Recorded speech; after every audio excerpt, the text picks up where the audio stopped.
Hi, this is Brien Foerster coming to you from Paracas in Peru, and this is the summary of the DNA testing of the Paracas elongated skulls and related abnormalities found by medical professionals in the skulls themselves.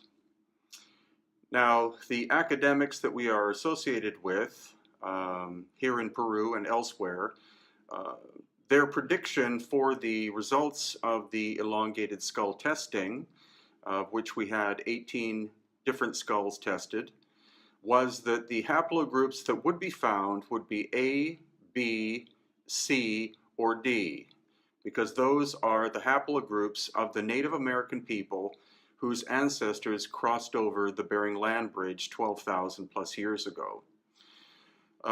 We have sent the data out to different academics. Those that wish to examine the data are welcome to contact us in order to do peer review should they wish.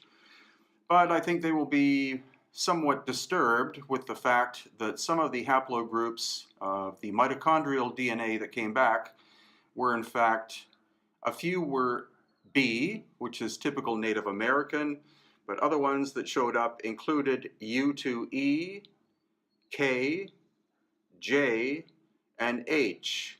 And the commonality of those are they were all found around the Black Sea and Crimea area. Also, the largest elongated skulls in the world, aside from the Paracas, have been found in the Black Sea and Crimea area. So I'm now working on that relationship. There must have been some kind of maritime movement 3,000 plus years ago from that area, is my thesis. As regards the physical abnormalities, as I said in previous videos, the foramen magnum, which is where your spinal column enters the bottom of your skull, is at the center point in Homo sapiens sapiens, and it is quite round in shape, but the ones of the Paracas elongated skulls are significantly to the back and oval and narrower, so they probably had longer, thinner necks than Homo sapiens sapiens. And that, of course, is a genetic abnormality that cannot be explained by cranial deformation. That was confirmed by the medical experts that we had in this book, which is available from LA at lamarzulli.net. And also, it will be explored by other medical professionals, such as my radiologist friend Ken. And then also there are things called foramen ovali, I believe they're called, which are up and inside here in the skull. That is where nerve and blood flow comes out to feed the face, and that gives us our facial expressions. They seem to be absent in the Paracas elongated skulls, which means their facial expressions would have been very different from us, which again is an abnormality.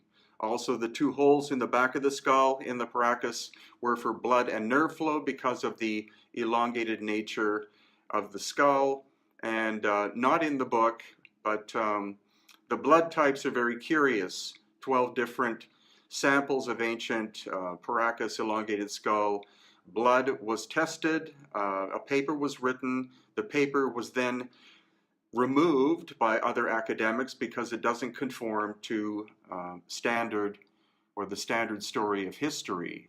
100% of Native American people who are 100% Native American genetically, from Mexico all the way down to the southern tip of South America, were and are supposed to be blood type O, 100%.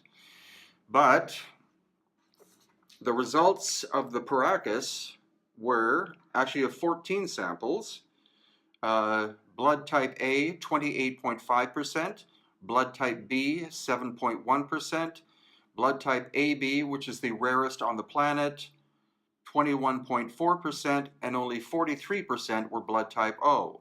So Will Hart and I, who is an author, will be writing a paper for Nexus Magazine about this.